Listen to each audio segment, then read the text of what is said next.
semuanya kenal. Sholat enggak semua kenal. Terus zakat bunyinya beda-beda, tapi kalau puasa itu semua kenal.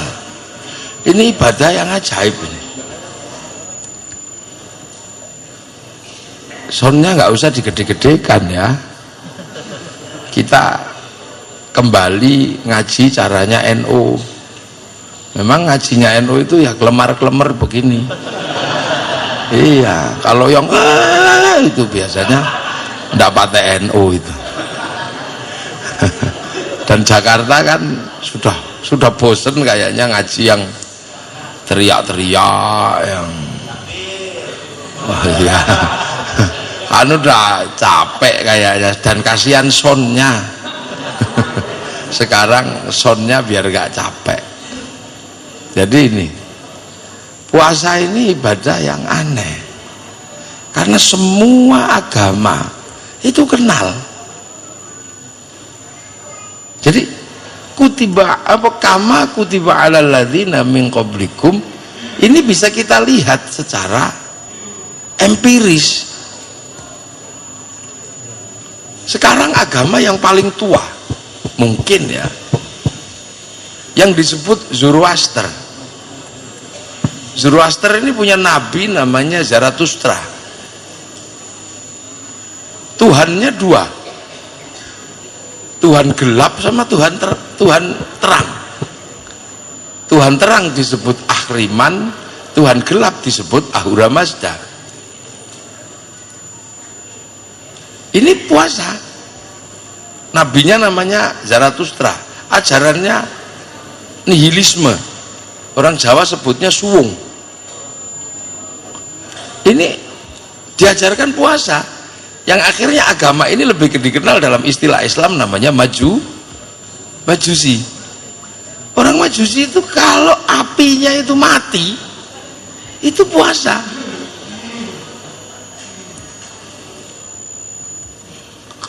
Yang ngik-ngik ini mana tuh? Kok ada yang ngik?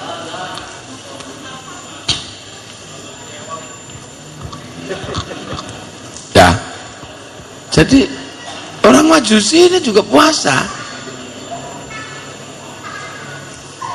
dan puasanya orang Majusi itu berhenti nggak main-main.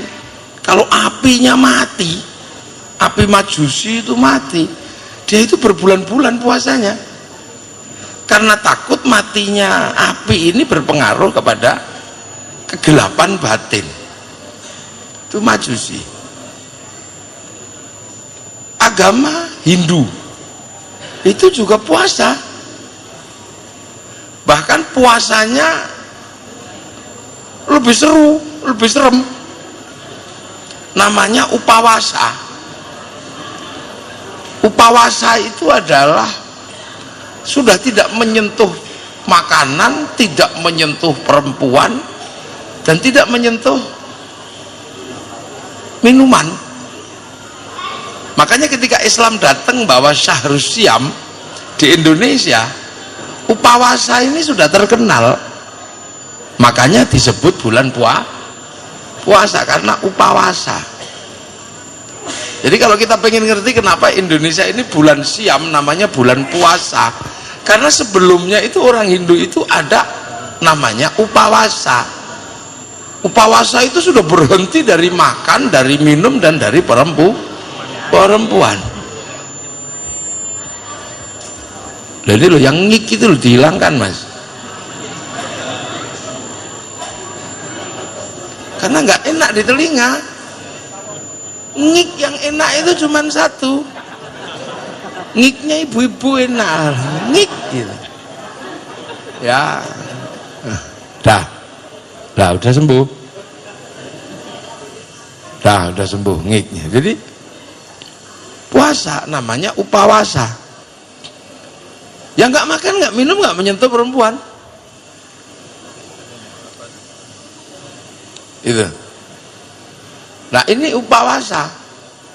Makanya orang Hindu dulu suka namanya upawasa. Tapi upawasanya orang Hindu ini akan berakhir pada satu titik namanya moksa. Moksa itu adalah hilang raga dan sukmanya, kembali ke alam gaib. Nah itu cuman waktu itu terus banyak yang gagal. Upawasa itu tidak mudah, sudah nggak makan, nggak minum, nggak menyentuh perempuan, tubuhnya mengecil gitu.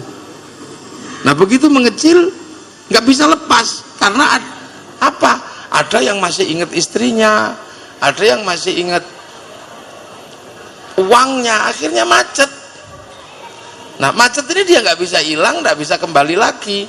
Nah itu yang akhirnya dikenal dengan nama jenglot atau Bathara Karang itu. Makanya kalau yang menemukan jenglot jangan dijual mahal, itu produk gagal moksa. Ya itu yang menyebabkan lahirnya ajaran Bhairawa Tantra. Apa Bhairawa Tantra? Itu ajaran yang untuk biar orang tidak mati dengan cara jadi jenglot. Dia lantas apa? Melakukan ritual yang sebaliknya. Kalau yang ini menahan hawa nafsu, yang Bhairawa Tantra ini ngumbar hawa nafsu, muter gitu, laki perempuan telanjang semua, melakukan hubungan seks bebas supaya syahwat di bawah pusernya ini tenang, dan supaya perutnya tenang kasih makan tumpeng, supaya pikirannya tenang minumnya arak, supaya nanti kalau sukmanya ini persiapan keluar sukmanya itu makan daging manusia, namanya mamsa, kanibal. Loh, akhirnya peralihan dari upawasa ke pancamakara ini menghasilkan orang di Jawa, terutama di sini Nusantara ini punya ilmu namanya ngerogo sukma. Nah sukmanya pergi diajak mencuri, lahirlah tradisi ngepet. Sukmanya pergi dijak membunuh, lahirlah santet. Sukmanya pergi dijak mencintai perempuan, namanya pelet. Nah dari situ lahir santet, pelet, ngepet. Tuh, ini cerita sedikit tentang upawasa. Nah itu yang paling ditakuti di tanah Nusantara, karena orang bisa membunuh orang tanpa menyentuh, bisa mengambil hak orang tanpa datang, namanya ngepet. Bisa mencintai perempuan tanpa merayu, pelet. Nah itulah yang melahirkan tradisi di Nusantara. Orang habis 1.500-an ulama habis itu dimakan sama orang ini ketika datang. Nah inilah waktu itu yang kemudian mendatangkan tokoh dari Persia, dari keturunannya Sayyid Bakir, namanya Sayyid Samsuddin Al-Bakir Al-Farsi, yang kemudian dalam tradisi pengislaman dikenal dengan nama Syekh Subakir. Itu Sayyid Samsuddin Al-Bakir Al-Farsi, yang kemudian orang-orang seperti ini diselesaikan, akhirnya lari. Nah sebagian besar lari ke barat, terakhir jadi lari ke barat, termasuk ke Jampang, ada Pelabuhan Ratu. Lah terakhir larinya ke Banten, ke ujung daerah kulon ini. Makanya disebut Banten, karena Banten itu artinya tumbal. Jadi Banten itu artinya tumbal, karena dulu pusat Bhairawa makan manusia di sini. Makanya orang Banten itu masih kuat-kuat. Gitu. Sebagian besar lari ke timur, ke Banyuwangi. Di Banyuwangi melahirkan tokoh besar Bhairawa namanya Menak Sembuyu Bajul Sengoro. Ini upawasa. Makanya di Banyuwangi dengan di Banten punya tipologi yang sama, punya kesaktian, Cari ilmu pelet ke Banten, ke Banyuwangi, komplit. Cari ilmu santet Banyuwangi, komplit. Nggak tahu kalau yang di Banten. Gitu. Lah, ngepetnya di titik-titik tengah. Karena tadi pelariannya ada yang ke Gunung Kawi, ada yang ke Cilacap, ke Jambi Pitu. Nah, itu yang kemudian di timur diselesaikan sama Maulana SH.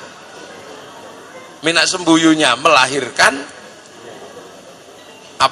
kekalahannya Minak Sembuyu.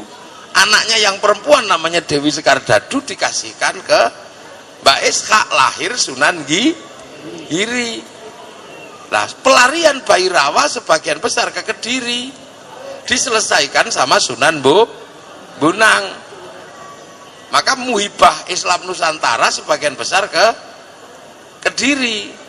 Karena orang Bhairawa bertempat waktu itu di Patung Totok Kerot di daerah Pagu Pamenang. Oleh Sunan Bonang diselesaikan, maka kemudian orang Bhairawa nyerah. Karena nyerah, terus tidak apa-apa kamu muternya tetap nggak apa-apa, tapi jangan telanjang, dipakai baju tumpeng karena itu halal, nggak apa-apa, wong itu nasi. Arak diganti sama teh sama kopi. Lah, ingkung manusia diganti sama ingkung ayam itu. Mantra Ngrogo Sukmo diganti kalimat tauhid la ilaha illallah. Itu proses Sunan Bonang merubah masyarakat Bhairawa. Diajarkan kepada muridnya Sunan Kalijaga. Sunan Kalijaga mengajarkan itu kepada Mbah Sunan Geseng, diajarkan kepada muridnya namanya Mbah Abdul Halim Benowo, diajarkan kepada muridnya Mbah Abdul Rahman Sambu, diajarkan pada Mbah Jabar, Mbah Jabar mengajarkan itu pada Mbah Sufyan, mengajarkan pada Mbah Abdul Halim Boyolali, diajarkan pada Mbah Abdul Wahid Solotigo, diajarkan kepada Mbah Khairon atau Mbah Gareng, diajarkan kepada Mbah Asy'ari, lah diajarkan kepada Kiai Hasyim Asy'ari, pendiri Nahdlatul Ulama. Maka NU tidak pernah ribet masalah tumpeng. Nah, mestinya ibu-ibu tadi itu dengerin utuh, biar nanti kalau tumpengnya dimusyrikkan bisa menjelaskan. Makanya saya selalu bilang kalau ada yang musyrikkan tumpeng dijelaskan, kalau masih ngeyel tapuk lambene, kan gitu aja. Nah ini tadi, jadi kenapa NU nggak ribet? Karena NU tahu prosesnya. Ya, dah itu tadi penjelasan Hindu yang puasa sampai panjang. Orang Buddha juga puasa. Kalau pengen mendapatkan puncak kesempurnaan yang namanya 8 jalan menuju nirwana, harus puasa di bawah pohon bodhi. Dan itu nggak boleh pakai baju, pakai selempang gitu aja. Bahkan pakai celana juga nggak boleh. Iya. Dan itu nggak bisa dijahit bajunya kalau lagi melakukan puasa di bawah pohon bodhi. Orang Nasrani puasa juga, namanya Jumat Agung sebelum Paskah, puasa dia. Orang Yahudi puasa di setiap peringatan Yom Kippur, puasa dia 3 hari biasanya.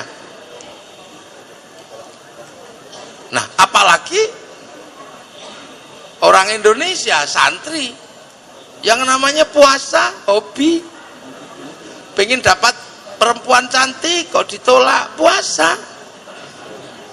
Jadi puasa ini punya tren tersendiri di tengah kehidupan manusia. Puasa. Syekh Abdul Qadir Al-Jilani itu diajari sama Syekh Mubarak Al-Madzumi puasa 25 tahun sambil wiritan fa inna ma'al usri yusra, inna ma'al usri yusra, wiritan. Tuh, ganti mic. Ya. Loh, itu sama aja. Yang ini kali ya. Loh, sama aja. Coba. Sama aja loh ini. Oh, udah mendengar, Pak. dari tadi enak ini. Emang kita jangan biasakan dengan kasihan sonnya. Kita puasa, jadi puasa ini menempati tren tersendiri. Imam Ghazali terkenal ahli puasa. Dan puasa ini punya kelas. Sunan Kalijaga puasa 3 tahun di tepi sungai, jadi wali. La haula wala quwata illa billah, jadi wali. Sunan Geseng itu orang nggak pinter, tukang ngambil kelapa, puasa 3 tahun, baca ya hayu ya qayyum, keliru yo kayu kuyoka, yo puasa. Ki Ageng Pengging waktu punya cita-cita punya anak jadi raja, puasa 7 tahun. Di samping Rawa Pening lahir Joko Tingkir jadi Raja Pajang. Calon Raja Mataram itu pengen punya anak alim tapi juga jadi raja, namanya Raden Bagus Harun. Itu puasa 7 tahun, keluar dari kerajaan, bertempat di daerah Ponorogo, berpuasa di samping sumur, yang sumur itu kemudian pada tanggal 27 Ramadan tahun ke-7 airnya muncrat.